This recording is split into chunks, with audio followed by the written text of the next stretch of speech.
Mesdames, Messieurs, bonsoir et très heureux de vous retrouver une fois encore dans votre émission Canal Enquête qui, comme vous le savez, vous propose des grands reportages, des histoires humaines, des enquêtes avec pour ambition d'être plus près de l'événement et de ceux qui le font. Ce soir, à l'occasion du mois du consommant local, nous avons suivi dans la commune d'Abomey-Calavi les acrobaties, je dirais, les batailles d'un artisan passionné, malgré l'âge, à fabriquer le tissu batik. Et à Cotonou, nous sommes allés à la rencontre des personnes qui, tout au long de ce mois ou à une date de ce mois du consommant local, ont initié des activités pour soutenir la production locale. Comment et pourquoi? On va le savoir tout à l'heure.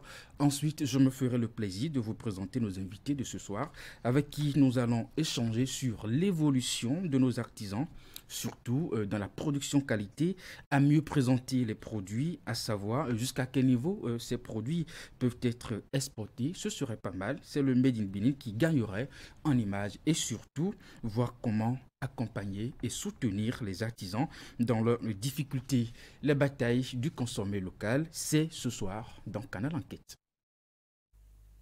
La consommation locale est un facteur de taille pour le développement économique d'un pays. Au Bénin, elle a du mal à s'imposer et les artisans peinent à écouler leurs différents produits. Les Béninois achètent majoritairement des produits importés plutôt que ceux fabriqués au Bénin, alors que les artisans béninois sont capables de tout faire. Avec le mois d'octobre, consacré à la consommation locale, nous sommes allés dans ce grand reportage à la rencontre des artisans qui portent l'économie locale, mais aussi à la rencontre de ceux et celles qui, à travers des initiatives, accompagnent les artisans dans la promotion de leurs différents produits. Made in Benin, les batailles du consommé local, c'est tout de suite dans Canal Enquête.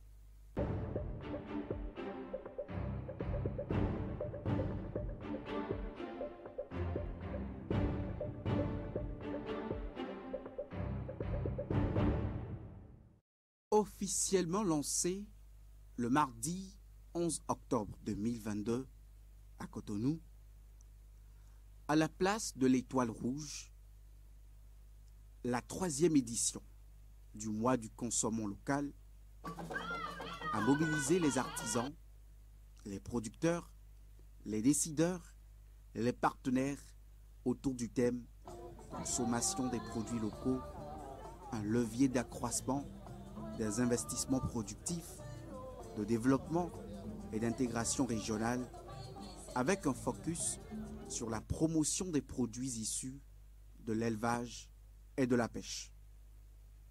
Au-delà de ce thème, c'est toutes les chaînes de production locale qui sont ainsi visées. Le projet de construction du nouveau port de pêche artisanale de Cotonou viendra mettre fin à notre dépendance de l'importation des produits de pêche. Ainsi, la chaîne de valeur pêche verra de nouveaux jours et de nouveaux emplois et plus de revenus pour les acteurs de cet écosystème.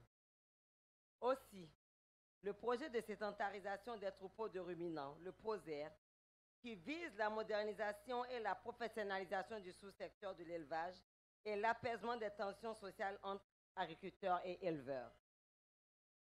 Ce projet favorisera désormais la disponibilité de la viande de qualité et des produits dérivés, accessibles et qui représentent surtout des produits de grande consommation accessibles à toute la population béninoise. Mesdames et messieurs, chers invités, cette ambition du gouvernement d'accroître les performances des filières élevage et pêche vise à l'horizon 2026 à limiter les importations des produits animaux et à porter la couverture des besoins en viande à 70%, en lait à 55%, en œufs à 95%, comme l'a déclaré mon collègue le MAEP lors de la campagne agricole 2022-2023 le 28 avril dernier. Ainsi, la pêche et l'aquaculture vont permettre d'accroître la production nationale de 42 à 60% en 2026, soit une production de 135 000 tonnes, dont 40 000 tonnes pour l'aquaculture. De bonnes intentions sont affichées dans les discours, c'est à saluer. Cependant, Au Bénin, la consommation locale a du mal à s'imposer. Les Béninois achètent majoritairement des produits importés plutôt que les produits fabriqués au Bénin, alors que les artisans béninois sont capables de tout faire.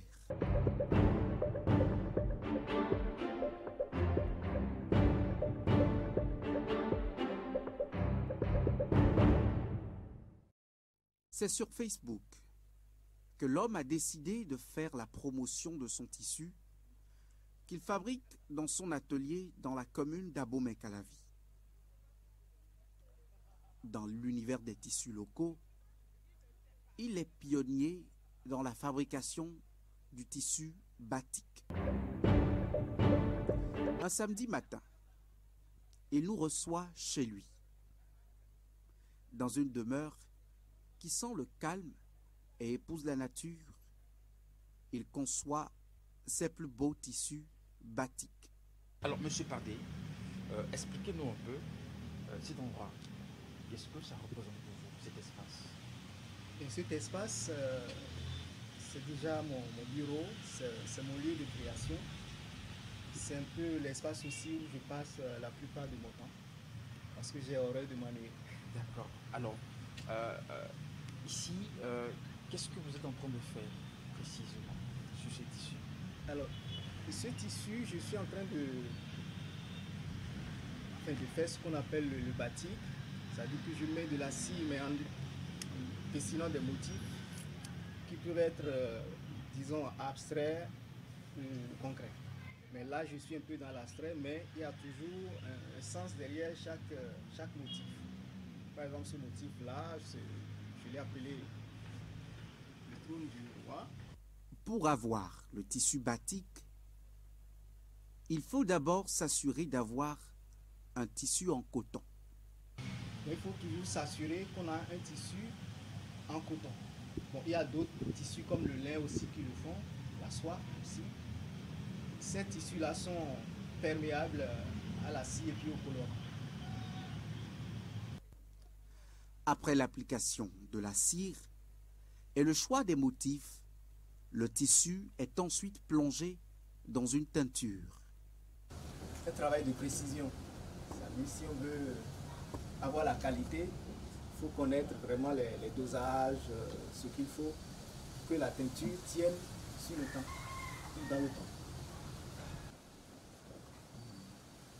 Voilà. Donc là maintenant, j'ai bien préparé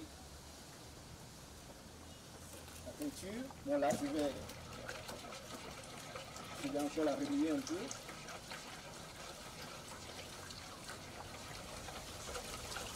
Là, on voit bien que ça mousse. Si jamais ça ne mousse pas, ça veut dire qu'il y a l'un des intrants qui ne fonctionne pas. C'est ça. Parce qu'ils ne sont pas tous... Enfin, il y en a qui sont périssables, quoi. Il y a un peu d'intrants. Combien rentrent parmi les comptes? Ben, il y a de la soude. Il y a de l'hydrosulfite. C'est-à-dire que c'est la soude qui va, disons, permettre au tissu d'absorber le colorant. Et l'hydrosulfite, lui, va servir à fixer le colorant dans le tissu. Donc on a l'eau. On a l'eau parce qu'il faut toujours de l'eau. Ensuite, on a la soude, on a l'hydrosulfite et puis on a le colorant. Voilà, donc là, je vais plonger. On y va? Ouais. On plonge. Voilà. Là, quand on plonge, on essaie du premier coup à ce que toutes les faces soient prises pour avoir une couleur uniforme. Et après, il faut de temps en temps presser. Il ne faut jamais s'arrêter, hein, parce que quand tu t'arrêtes, ben, ton tissu sera auréolé. Ok, d'accord. Parce que là, il va y avoir une zone qui va... mélanger. On mélange, et puis après même, on peut sortir le tissu, on peut l'essorer d'abord. Voilà. On peut l'essorer tranquillement. Donc vous voyez, donc c'est c'est pas qu'intellectuel, c'est physique. Ah oui. On va voir ce que ça va donner. Alors, ça c'est quelle main? Je crois que c'est la main gauche. Ah ouais. Et là, la main droite. Très bien. Mélangez seulement. Bon, écoutez les Mais amis. attention pour ne pas tacher votre belle chemise. Non, si ça tâche, on lui change la couleur. Bon, non, ça va rentrer dans l'histoire. Tu pourras même faire, oui, c'est vrai que ça peut te gicler dessus, mais bon, fais attention quoi.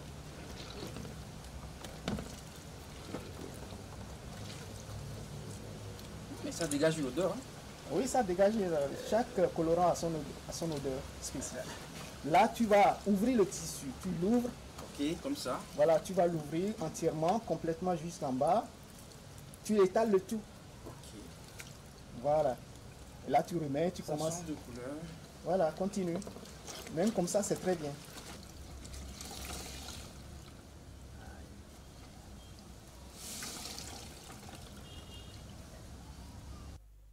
Il faut ensuite sécher le tissu mélangé.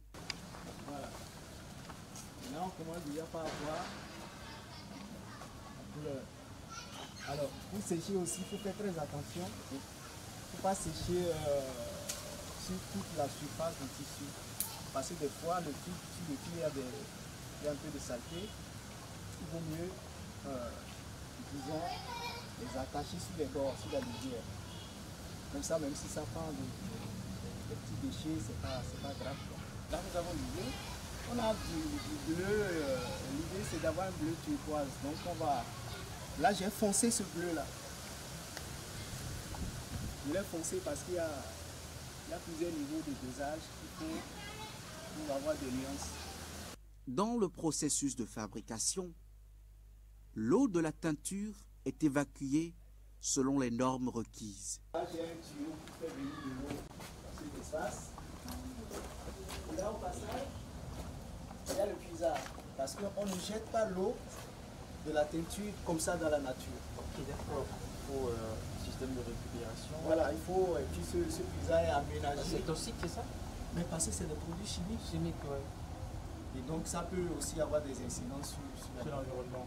Donc là, les dispositions qui sont prises, c'est de préparer un espace, un endroit, un puisard, mais dans lequel on a mis du charbon. Ok. Pour absorber. Voilà, pour absorber les colorants.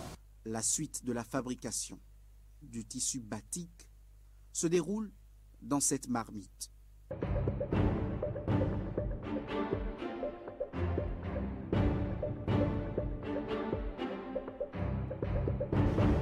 On va faire, disons, la phase de dessirage. C'est-à-dire, si on veut s'arrêter à une seule couleur, ce sera la phase de dessirage qui consiste à faire bouillir de l'eau. De l'eau bouillante, bon, il y a un espace qui est dédié à cette activité. Et on va plonger les tissus dans l'eau bouillante pour que la scie fonde.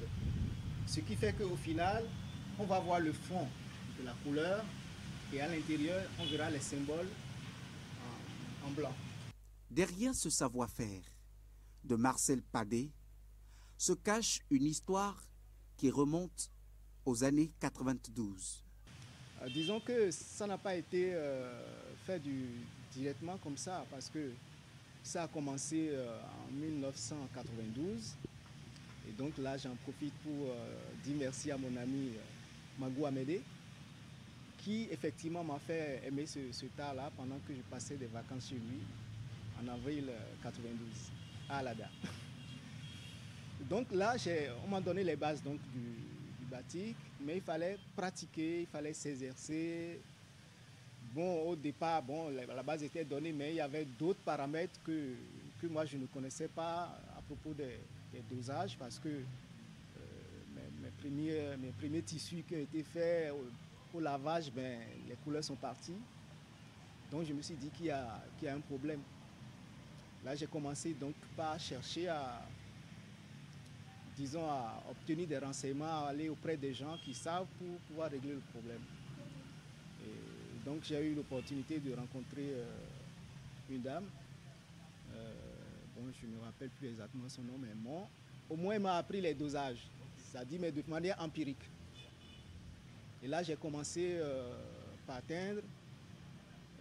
Et là, déjà, on était dans les années 2000. Hein. Donc, j'ai commencé par faire des teintes. Mais bon, progressivement, j'ai commencé aussi parce que je participais à des expos. Et donc, j'avais l'opportunité de faire connaître mes productions. Et puis là, bon, de bouche à oreille, j'élargis un peu le nombre de gens qui s'intéressent à mon travail. La production du tissu batik reste un travail périlleux. C'est vrai que parfois, quelques-uns sont rébarbatifs par rapport au prix parce que... parce que c'est trop cher. Mais nous, on est dans l'artisanat. Donc l'artisanat, ça coûte cher. C'est-à-dire, les gens ont l'impression que l'artisanat, bon, que cela ne mérite pas de gagner leur vie, qu'il faut les payer, disons, je sais pas, vraiment, il faut leur donner des miettes, quoi. Non. Par exemple, un tissu que je vais finaliser, vous voyez là, il y a le temps que je vais aller au marché. Je vais acheter le tissu, je vais revenir à la maison. Il faut compter les coûts de transport. En temps, j'ai acheté les intrants. J'arrive, je vais découper le tissu, prendre des mesures, et puis je vais mettre au travail. Donc le travail, c'est de dire, je vais créer un pagne. Je peux dire, je vais créer 3 pagnes dans les mêmes motifs. Donc ça veut dire que je vais travailler sur les 3 pagnes avec les mêmes motifs. Mais la mise en place des motifs, ça peut te prendre banalement 2 jours. Une fois qu'on a fini, on va passer à la teinte. Donc il faut encore une journée pour consacrer à la teinte. Éventuellement, si on teint très tôt dans la matinée, 2 heures après, bon, les tissus sont secs, on peut passer à une seconde phase si on veut. C'est-à-dire, si je veux broder, faire des fioritures dans les motifs, là, je peux encore remettre de la cire sur les motifs que j'ai fait. Mais en temps, il faut protéger l'ancienne cire, c'est-à-dire sur le premier motif. Il faut remettre de la cire pour que le motif ne soit pas entièrement colonisé par les couleurs. Le souci majeur dans la chaîne de production est l'indisponibilité de la matière première, le tissu coton pur. C'est le problème surtout d'approvisionnement de la matière première qui est le tissu. Le tissu lui-même, aujourd'hui, pour s'approvisionner sur le marché, c'est vraiment difficile. C'est qu'en temps, le Bénin avait suffisamment de magasins qui vendaient des tissus écrus, mais aujourd'hui, ces magasins n'existent plus. Bon, je sais qu'il y a une usine qui tourne en ce moment, mais disons, les choses sont en train d'évoluer. C'est que vous allez acheter les tissus écrus. Vous voyez, quand vous achetez les tissus écrus, ça n'a pas la couleur blanche, comme là-bas. Donc, il faut travailler les tissus écrus pour les rendre blancs avant de commencer à faire les travaux de teinture. Ce qui fait que, vu les difficultés des artisans, bon, beaucoup se rabattent sur les tissus importés. C'est paradoxal. Le Bénin est un pays producteur de coton. Donc, moi, je pense que le chef de l'État doit faire l'effort de rendre ces produits-là disponibles aux artisans. Tout comme Marcel Padé. Ils sont nombreux, les artisans qui, dans leurs domaines respectifs, rencontrent le problème d'approvisionnement en matières premières.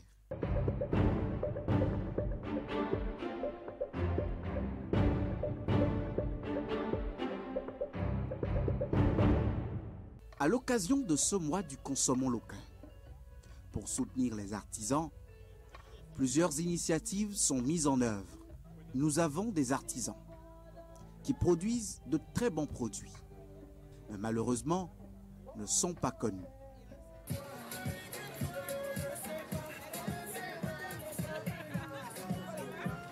Sandra Idossou, promotrice d'une boutique d'art et d'artisanat, donne rendez-vous chaque jeudi à 18 h aux amoureux du consommé local à la découverte de nos richesses locales.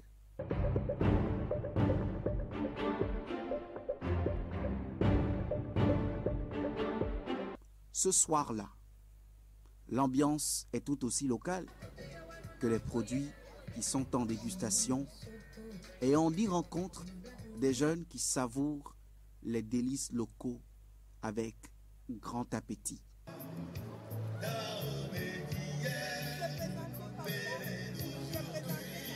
Bon là j'ai goûté du tchakpalo non alcoolisé, un cocktail, un mélange tchakpalo, ananas et pas mal de choses. C'était vraiment agréable. Et là je suis en train de prendre du akpan 100% local. Donc voilà, c'est super. Il est vraiment africain. C'est un mélange africain, donc moi j'ai aimé. Du pain à base d'igname avec du pesto à base de chayo. Oui, il est juste excellent. C'est bluffant. En fait, on ne s'attend pas à trouver une telle qualité avec ce pain. On est tellement habitué au blé. Voilà. Et là, je pense que c'est une valeur sûre qu'on doit promouvoir. À travers cette initiative, Sandra Idossou poursuit un objectif clair.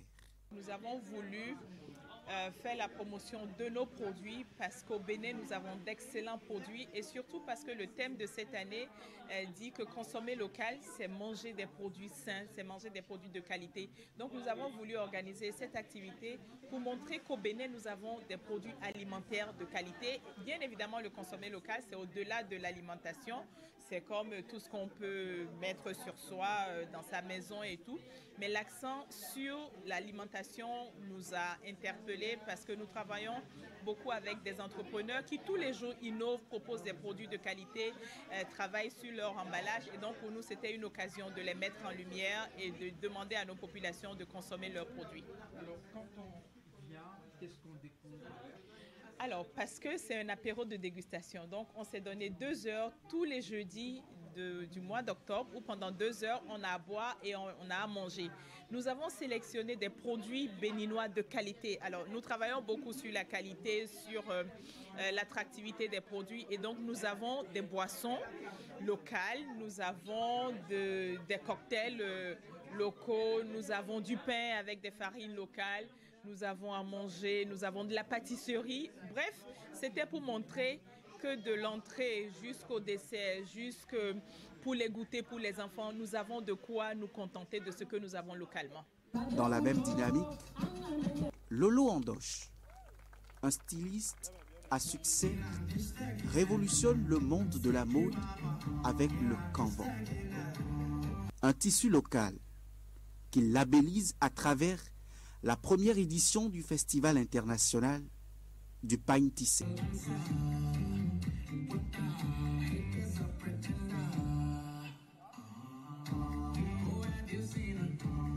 En plus de valoriser le pain tissé, c'est tout un secteur qu'il met en ébullition 5 jours durant.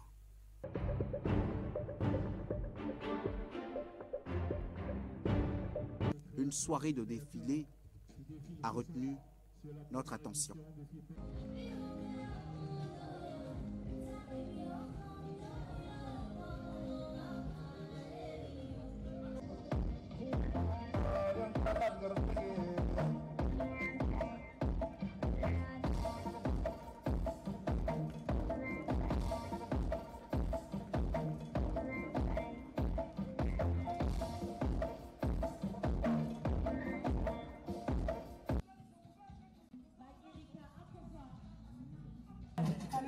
La collection Révolution composée de 7 tenues.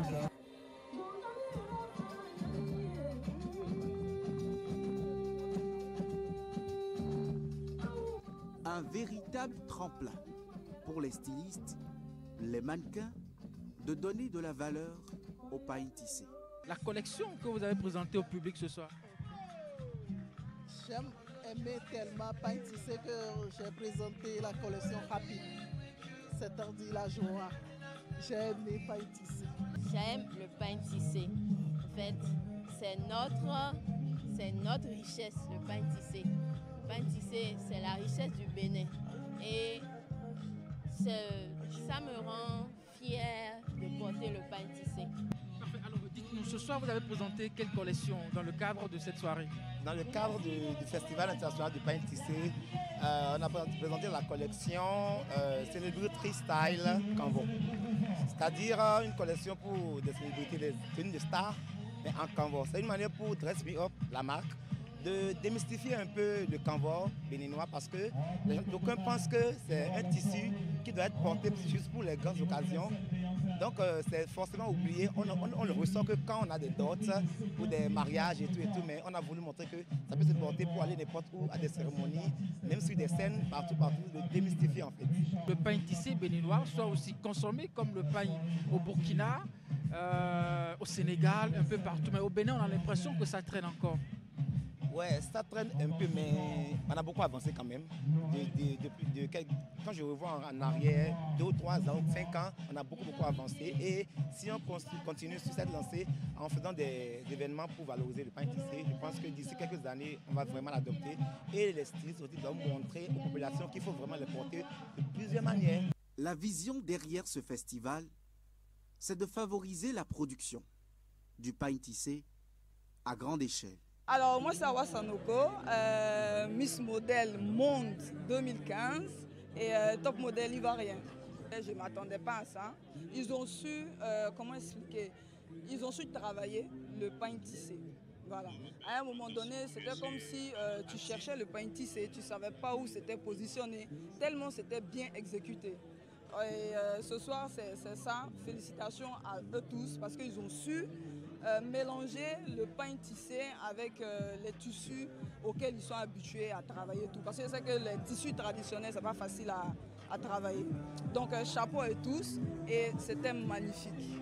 Magnifique. On peut imposer le pain tissé à l'échelle internationale? Bah, bien sûr. Je crois que maintenant, dans la mode, au niveau fashion à Londres et tout ça, ils utilisent maintenant nos lequets qu'on porte et ils mettent Gucci dessus. Qui a créé ça? D'abord, c'est nous. Donc, c'est-à-dire ils ont une certaine manière d'utiliser nos cultures, nos pains, nos tissus, adaptés, modernisés à leur façon. Donc, je pourrais dire qu'ils utilisent ça déjà. Il y a le wax qu'ils portent, d'accord? Même si ce n'est pas nous qui avons créé le wax, mais ça va mieux sur nous que sur eux. Donc, ils utilisent nos tissus et voilà quoi. Le mois du consommant local est certes déjà derrière nous. Mais la consommation locale doit être une habitude, un réflexe, un comportement afin de permettre à nos artisans de vivre et non de survivre. Et de faire aussi du Made in Bénin une réalité.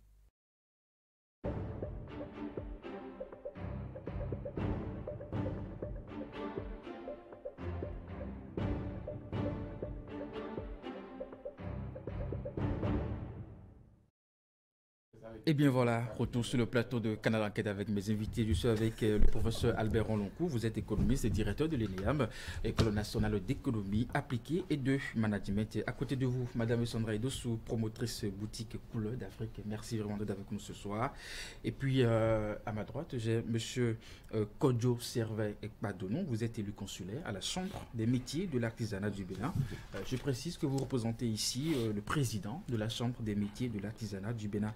Merci aussi d'être avec nous ce soir. Merci, monsieur. Et puis, Madame Tayo Yvette, présidente de l'ONG Doc Comiton. Votre ONG est engagée dans la promotion du Made in Bénin, de la destination Bénin, la promotion de l'entrepreneuriat des femmes et des jeunes, la lutte contre la faim, la promotion de l'éducation de qualité et la promotion du bien-être et de la santé. Merci aussi d'être avec nous ce soir. Allez, je commence avec Monsieur Padono. Alors, nous avions vécu le mois du consommation local. Quel bilan vous faites des différentes activités menées par le ministère de l'Industrie et du Commerce? Quelle appréciation vous en faites? Oui, nous avons de très belles impressions par rapport à cette initiative. J'espère que c'est le cas des artisans oui, aussi. parce qu'il y a des années précédentes, on n'a pas eu ça. Et donc, mais c'est la 3e édition déjà. Ah oui, et déjà c'est un point de départ très très positif. Et que nous allons amplifier à l'avenir. Nous aurons le temps de faire le bilan de ce qui a marché, de ce qui n'a pas marché, et comment les améliorer pour les fois à venir. Et je crois que d'année en année, il y aura de changements. sûr. On le souhaite. Allez, je pose la même question à Madame Taïwo. Votre ONG qui est engagée aux côtés des artisans, tout ce mois a été consacré à la consommation locale. Le ministère a organisé pas mal d'activités. Quelle appréciation faites-vous de ça? Alors moi je dirais que l'initiative est louable, 3e édition, mieux que les 2 autres, mais je dirais aussi qu'il reste encore beaucoup de choses à faire. Énormément de choses à faire. D'insatisfaction. Voilà, il y a un certain goût d'insatisfaction. On était même aux côtés du ministère lors de ce mois du consommation local. Et je pense qu'il y a plus d'implication concernant les artisans et les producteurs locaux. On doit plus les associer. C'est vrai que le ministère fait déjà beaucoup, mais je pense quand même qu'il y a encore beaucoup à faire. D'accord. Madame Idessou, allez, tout ce mois, vous avez organisé apéro dégustation. Des gens sont passés dans votre espace déguster, manger, voilà. Ça s'est bien passé, tout ça. Alors, nous, on a été très heureux parce qu'on s'est dit... c'est pas le ministère qui a organisé ça. Tout à fait. C'est nous, à la galerie. Ils vous ont soutenu au moins? On ne va pas dire toutes les vérités ici, d'accord?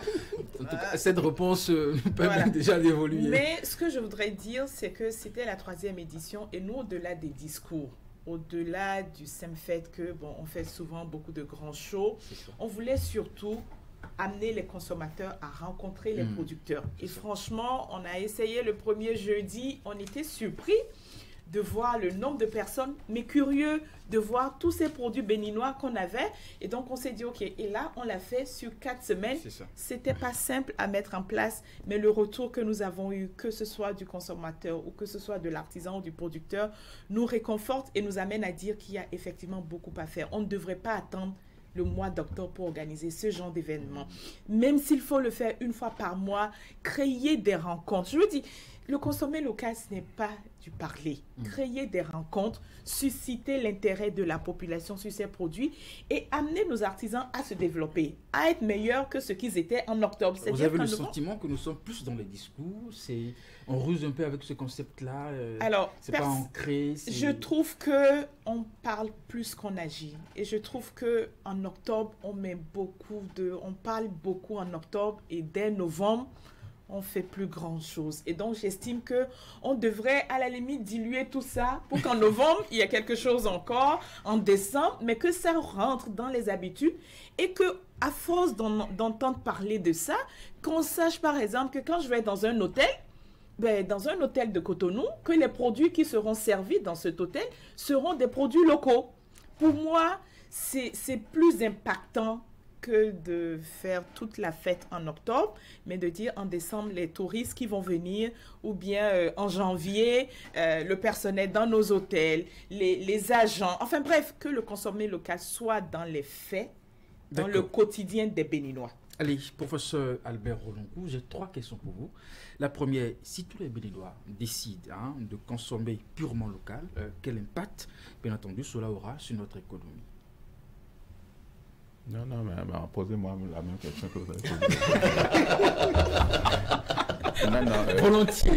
Volontiers. Pour être sérieux, pour être plus sérieux, ce que je voudrais dire, c'est... Vous avez dit que c'est la 3e édition. C'est ça. Pour moi, on peut déjà dire que c'est une bonne idée.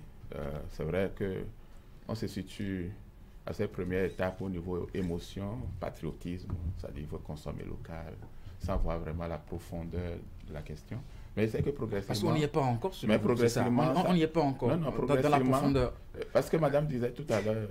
excusez-moi, je n'ai pas retenu le nom. Mais madame Idessou. Madame Idessou, elle disait tout à l'heure, quand ça finit en octobre et novembre, qu'est-ce qui se passe? Il n'y a pas un après. Donc, ça veut dire que l'approfondissement d'Interpal, c'est qu'il faut des politiques qui font que ce qu'on a acquis au niveau des émotions, au niveau du patriotisme en octobre, puisse se poursuivre.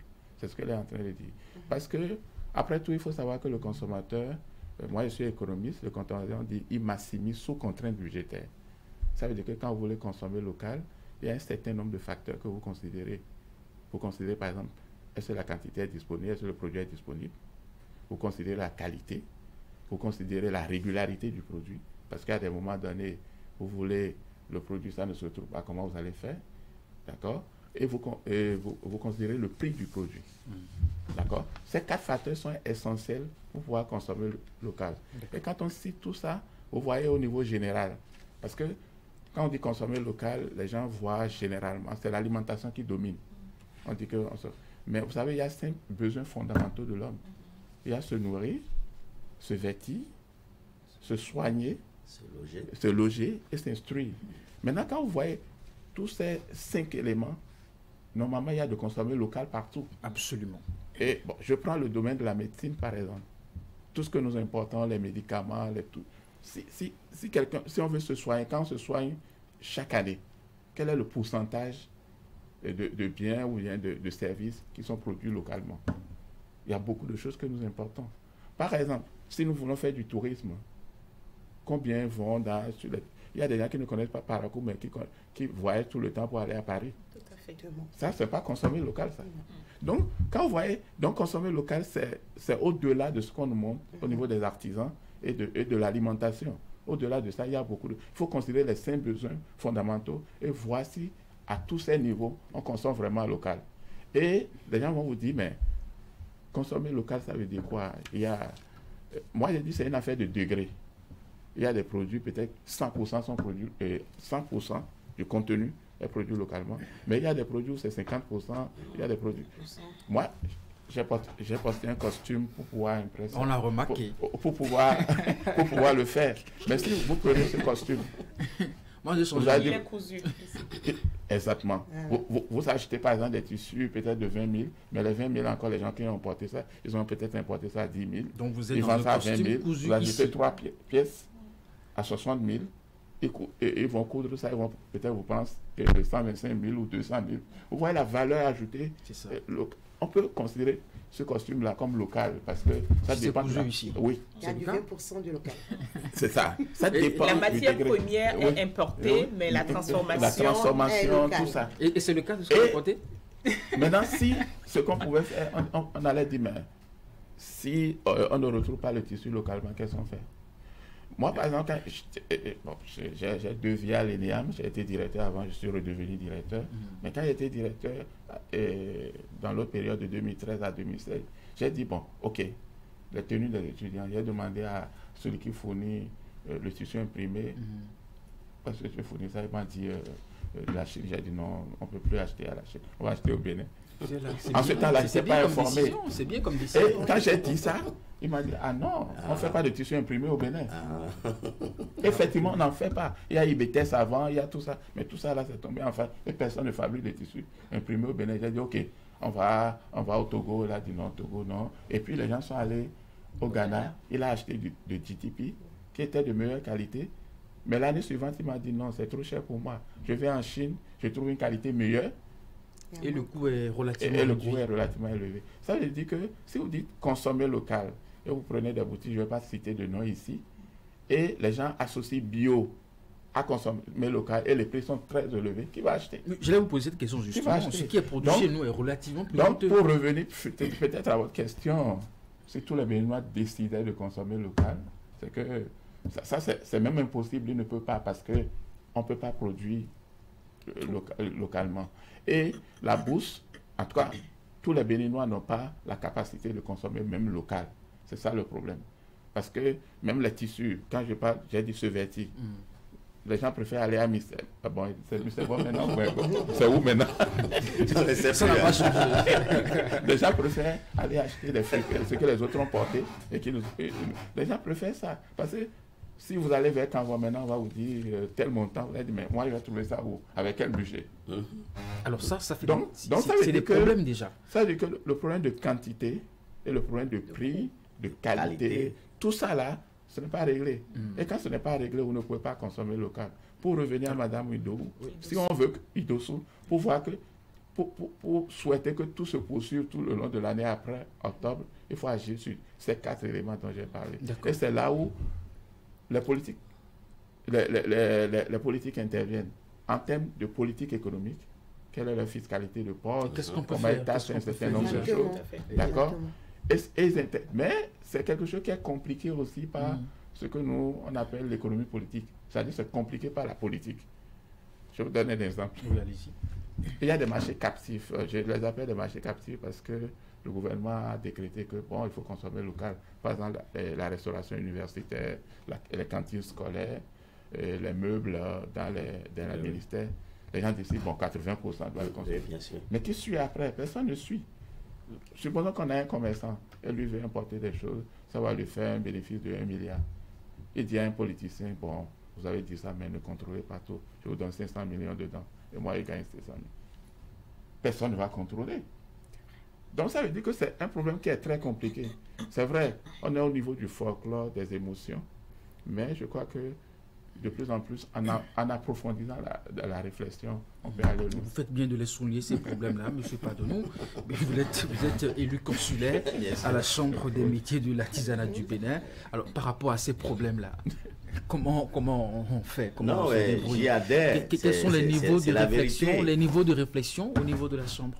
Non, c'est la vérité. Et je crois que c'est sur ces chantiers-là que nous allons nous atteler. Et bientôt, je vous rappelle que notre première session, c'est pour le lundi. La chambre vient d'être installée. Et donc, je crois que les documents de politique, les stratégies sont connus. La loi a défini le cadre d'intervention et d'autres décrets d'application, des arrêtés et tout, et d'autres même directives. Je veux nommer le code communautaire de l'artisanat de l'UEMOA et tout ça là réuni, je crois que vos inquiétudes trouveront satisfaction. Mais déjà dans la vision, progressivement, solutions, et comment très bientôt. on peut trouver des solutions? Justement, M. Ronoko a parlé de la matière première pour les artisans. Comment on peut trouver des solutions à ça? Oui, ce qui est sûr, on ne peut pas les décréter. Ce qui est sûr, on ne peut pas les décréter.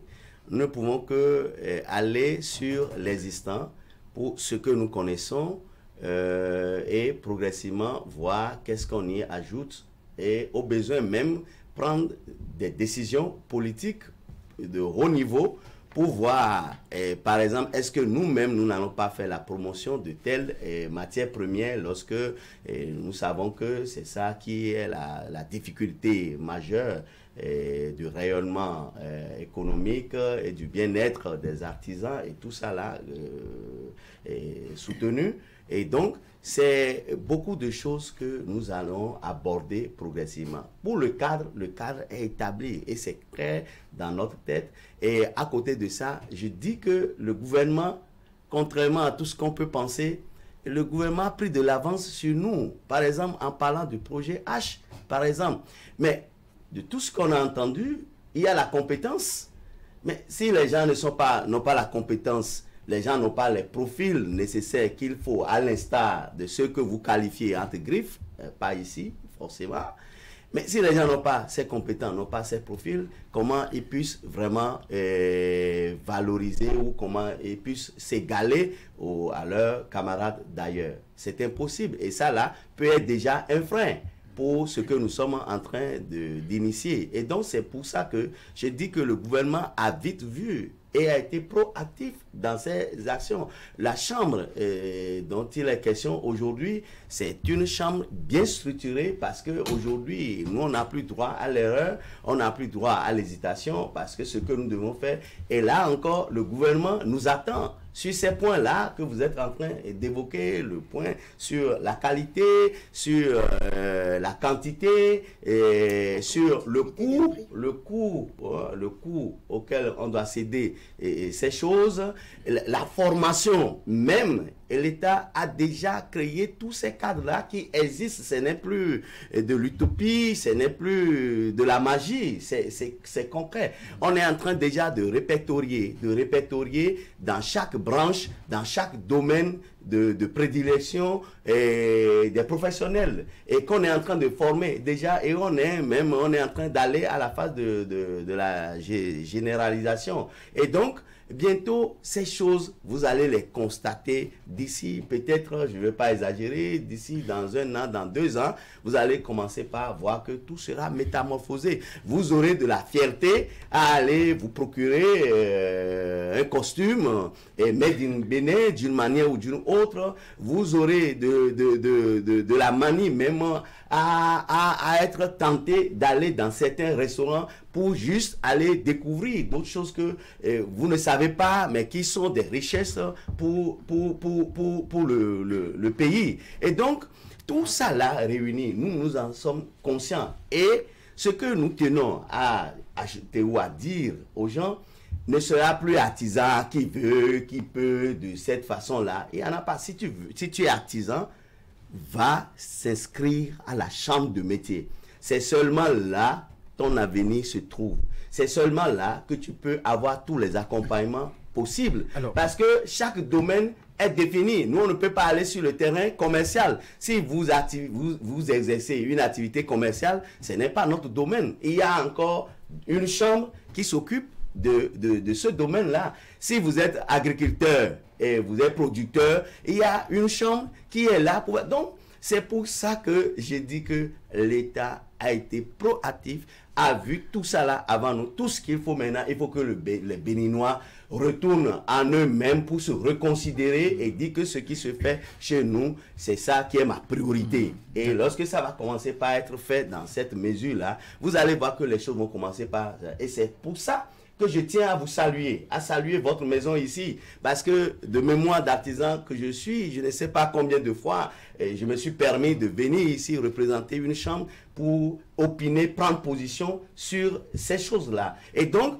l'artisanat, comme ça se dit, c'est le soubassement du tissu économique et industriel dans tous les pays du monde. Si vous voulez que les choses changent, c'est à travers l'artisanat. Et donc, moi, je suis certain, je suis convaincu là-dessus et je voudrais rassurer davantage et plus qu'une assurance, dire aux gens qu'ils ont le temps de le constater, ils vont le constater d'ici à là. Et ça, là, je peux le dire, la main sur le cœur. Parfait. Allez, Madame Tayo Yvette, présidente de l'ONG Documenton, quelle est votre expérience avec nos artisans, ce que vous connaissez en termes de production?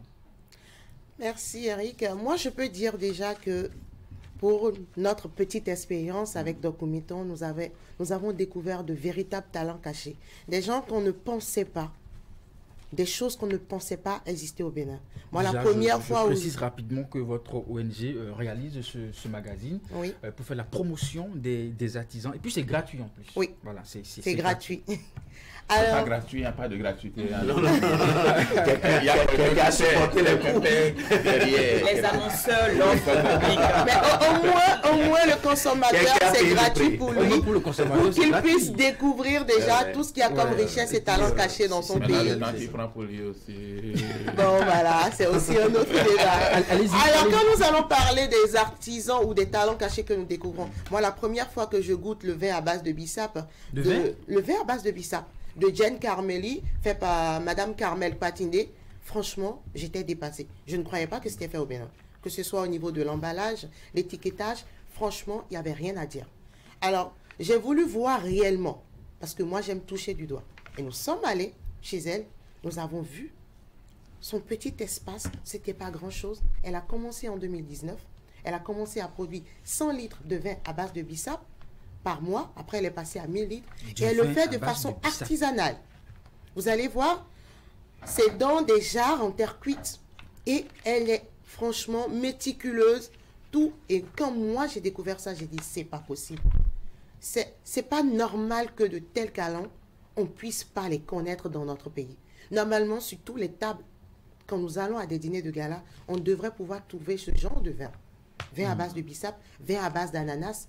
Et on peut parler également d'autres artisans. Je vais parler par exemple de Boisellerie Lorraine, qui est fait par une dame que j'aime énormément également, qui, à base de bois, elle fait de très belles choses. Et elle le fait. On est allé une fois de plus, je suis allée aussi là-bas. Devant moi, elle a pris l'appareil dans sa cour et elle a commencé. Ça peut lui prendre peut-être 2 heures, 3 heures, 4, parfois même une journée, 2 journées avant de sortir un objet, une vaisselle. Vous allez voir, on était en temps de Noël. Je suis allée découvrir les décorations de Noël qu'elle a fait. Magnifiques.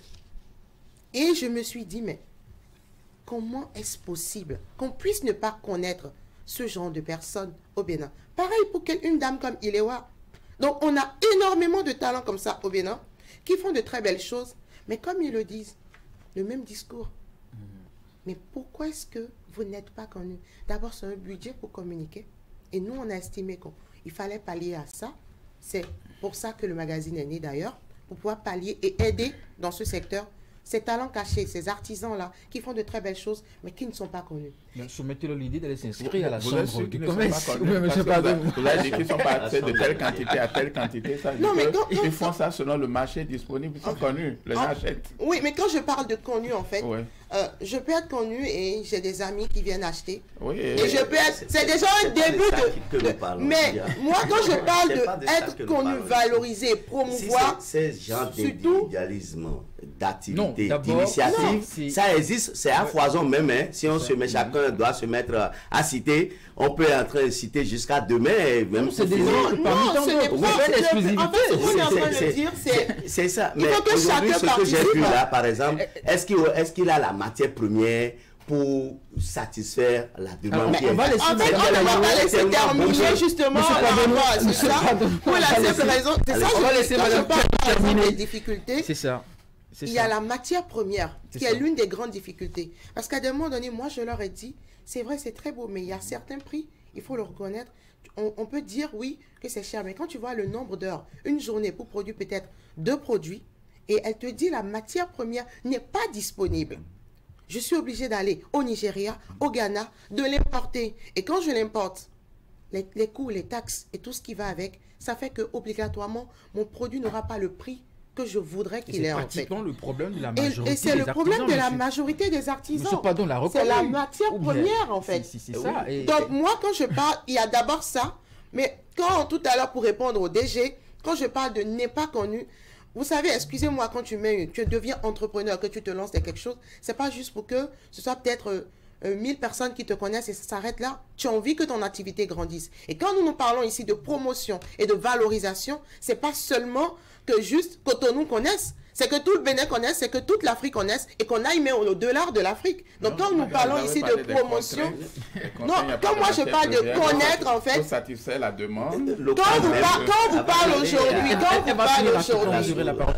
vous parlez aujourd'hui, par exemple, vous allez me dire, je connais, je vais souvent prendre du vin rouge, du château de France ou un truc comme ça. Vous allez me dire château de France, tout le monde connaît Abidjan, tout le monde connaît au Bénin, tout le monde connaît. Mais le but, justement, c'est que nous voulons que nos entrepreneurs aussi, quand je vais même en Côte d'Ivoire, qu'on puisse dire, mais tu connais le vin sable, c'est fait par telle personne. Donc, quand moi je parle de connaître, c'est ça. Et je vais répondre en disant, on me dit, oui, s'ils sont connus, est-ce qu'ils pourront répondre? Mais je vais vous dire que ceux qui sont connus aujourd'hui et qui produisent à l'échelle internationale, ils ont commencé un jour quelque part. Donc, il faut forcément déjà que la consommation suive et forcément, les fonds vont rentrer, la personne pourra s'agrandir. Et comme je l'ai dit, des transformations à chaque côté du maillon pour permettre justement qu'on puisse éclore et réaliser. Rapidement, Madame Sandra Dessous, pour vous qui avez une expérience des autres capitales, vous voyagez un peu beaucoup, quelle est la valeur de nos produits et jusqu'à quel niveau nous pouvons exporter? Alors moi, je pense que nous avons de très bons produits, comme la plupart des pays africains. Chez Couleur d'Afrique, ma galerie, nous présentons l'artisanat, pas que du Bénin, mais l'artisanat de 15 pays africains. Je dis souvent que ce qui nous reste, nous au Bénin, c'est d'arriver à avoir des produits de qualité. Parce que la qualité, la plupart du temps, on a beaucoup de défis. Que nos artisans soient formés, que les artisans puissent présenter un projet qui soit attrayant. Quand on parle, par exemple, d'artisanat, surtout par rapport à l'alimentation, je dis qu'on mange d'abord par les yeux. Donc, il faut que le produit puisse attirer les clients et donc le consommateur. Et donc, on a encore des problèmes au niveau de la qualité. C'est pour ça que je pense que c'est important que quand on parle de consommation local, qu'on rime ça avec qualité. Si nous voulons atteindre des grands marchés, tout à l'heure, il va donner l'exemple des vins d'ailleurs. Si nous voulons aller vers ces marchés, il faut absolument que nous misions sur la qualité de nos produits, sur le professionnalisme de nos artisans, au lieu de rester dans sa cuisine et de bricoler quelque chose. Et donc, il faut absolument que la qualité rentre dans nos enjeux. Allez, professeur, on en court rapidement. Un dernier mot. Quand Madame Yvette Dokumiton, c'est ça? Oui. Ça, c'est bien, parce que ça résume un peu pourquoi on pousse les gens à consommer local, parce qu'on veut qu'il y ait création d'emplois au niveau local, qu'il y ait distribution de revenus au niveau local. Donc ça apporte vraiment de la richesse Dokumiton. D'accord? Mais ce que je voudrais dire, c'est qu'il faut vraiment faire le diagnostic, quoi. Sinon, vous allez proposer des services aux gens, ils vont dire, mais on n'en veut pas, et vous allez dire, mais tiens, parce que ce n'est pas le problème qu'ils ont. Parce que quand vous faites le diagnostic, vous allez voir que les gens, ils ont des problèmes d'approvisionnement en matières premières, ils ont des problèmes de maîtrise de la technologie, d'accord? Ils ont peut-être des problèmes d'accès au crédit, c'est-à-dire ils ont les matières premières, tout ça, mais ils n'ont pas les moyens pour aller acheter. C'est ça. Ils ont peut-être des problèmes de gestion. Ils ont peut-être des problèmes d'information parce qu'ils ne sont pas connus, il y a de méventes, etc. Et je pense que M. Padon va nous rassurer par rapport à ces points. C'est exact. Maintenant, si vous allez, vous leur dites, bon, on va vous faire connaître, vous allez dire, mais tiens, c'est pas de ça que j'ai besoin. Non, mais c'est pas le seul programme. Non, je suis en train de... C'est-à-dire, il faut très bien faire le diagnostic. D'accord? Et c'est là où, bon, les fonctions de support, bon, comme ce que nous faisons à l'ENEAM par exemple, c'est des choses essentielles. Parce que chez nous, on forme dans des disciplines. Non, ce n'est pas scientifique, ce n'est pas comme les gens qui font les sciences naturelles, tout ça. Mais si vous produisez, vous n'arrivez pas à vendre. Donc c'est qu'au niveau des entreprises de consommer local, il faut vraiment faire le diagnostic. Moi, c'est ce que je voudrais dire, peut-être pour vous donner la parole. C'est qu'il faut voir, par exemple, quand il y a la guerre Ukraine-Russie et que le gouvernement a dit « Ah non, on va contrôler le prix du pain », j'ai dit « Mais ça, c'est une mauvaise politique. Pourquoi contrôler le prix du pain ?» Avec les gens des alternatives. Je prends la bouillie de maïs ou je prends... Oui, allez, si le pain est à 1000 francs la baguette et quelqu'un est capable d'acheter, il n'a qu'à acheter. D'accord. Non, mais le problème, rapidement, il s'est fait, et c'est là où je parlais de la politique tout à l'heure, il s'est fait que les citadins, ceux qui sont en ville, c'est des gens vocaux, c'est des gens qui peuvent critiquer, pour dire le gouvernement est mauvais, etc. Et pour cela, le gouvernement a peur et contrôle des choses, parce que ce n'est pas le paysan au village qui va dire ah non, comme il n'y a pas de pain là, il va mourir de faim. Non, allez, merci beaucoup. Ce qui est intéressant pour ce gouvernement, c'est un gouvernement qui a beaucoup de courage politique. On a vu ça avec la gestion de la Covid, mais il y a certaines décisions, le gouvernement dit non, je ne subventionne pas le pain parce que on a d'alternatives au Bénin. D'accord. Allez, merci beaucoup. Non, je crois que la Chambre de métier de l'artisanat de Bénin aujourd'hui est la réponse à toutes ces difficultés, à tous les manquements, à tous les souhaits, les vœux et les ambitions. À condition d'aller s'inscrire. Oui, bien sûr. Inscrivez-vous, s'il vous plaît. Oui, parce que c'est ce que vous dites aujourd'hui. On est sur la qualité. On est sur la quantité, mais on est sur la disponibilité aussi. Parfait, oui, parfait. Et donc, tout ça là réuni aujourd'hui, lorsque vous n'êtes pas satisfait pour avoir consommé un produit fait made in Bénin, vous vous plaignez à qui? Ah non, il faut qu'il y ait des répondants le combat doit continuer. Et pour ce faire, c'est pour ça que la Chambre est là, pour connaître qui fait quoi aujourd'hui au niveau de l'artisanat. Si tu es artisan et tu as un métier de l'artisanat, va t'inscrire à la Chambre parce que on a compris ce message suffisamment. Le support est là, l'aide, l'appui, l'accompagnement, la formation, la technologie, tout ce dont vous avez besoin. On a compris et merci beaucoup. Elle est là. Merci beaucoup. Malheureusement, le temps est parti. On a fait beaucoup de travail aujourd'hui. Alors, Madame Taillot, est accessible encore aujourd'hui. Alors, mon mot de fin, déjà, je dis merci déjà à Canal 3 pour l'invitation. Je remercie également tout ce qui est fait par le gouvernement parce qu'il faut reconnaître que nous avons aujourd'hui un gouvernement qui a la volonté de mettre en valeur le Made in Bénin. Et je tiens à préciser, allez vous inscrire à la Chambre des artisans. Si vous permettez, pour finir, c'est vrai que nous faisons la promotion et la valorisation, mais nous ne faisons pas que ça. Nous accompagnons également sur la gestion, les formations en fiscalité, meilleure qualité, tout ce qui va avec. Mais allez à la Chambre, c'est important. Juste un mot de la fin, c'est que nous pouvons faire tout ça, mais il faut que le consommateur lui aussi comprenne qu'il a un rôle à jouer dans le consommation local. Exactement. Si nous faisons tout ça et que le Béninois dans sa tête dit que parce que c'est local et que pas de la qualité là-dedans, il ne va pas l'acheter. Et non, faisons-nous l'effort d'être les premiers consommateurs de nos produits. Merci beaucoup. Merci beaucoup. Bon, je peux dire un mot. Non, un seul mot. Un seul mot. Ah oui, d'accord. Un seul mot. En fait, si les gens ne s'inscrivent pas dans les associations, c'est parce que ces associations n'offrent pas des services. Madame, c'est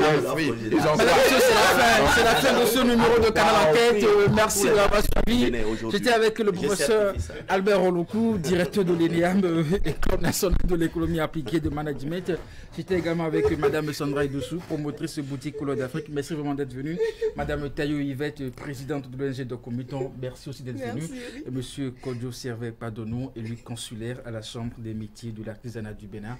Merci aussi d'être venu. Retrouvez l'intégralité de cette émission sur notre chaîne YouTube Canal Enquête. À très bientôt pour notre numéro.